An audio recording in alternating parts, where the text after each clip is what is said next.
ಪ್ರಣಯ ಕಥೆ ಇದೆ, ನಾಗರಾಧನೆ ಇಲ್ಲಿದೆ, ಹುಲಿಯ ನರ್ತನ ನಮ್ಮದೇ, ಕಡಲ ಅಲೆ ಜೋಗುಳದಲ್ಲಿ, ಕರಾವಳಿಯ ಉಸಿರಲಿ, ಕೋಟಿ ನಮನ ಈ ಮಣ್ಣಿಗೆ. ನಮ್ಮ ತುಳುನಾಡು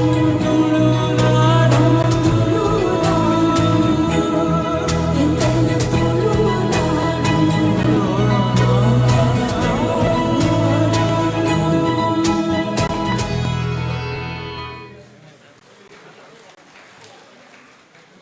ಧನ್ಯವಾದಗಳು.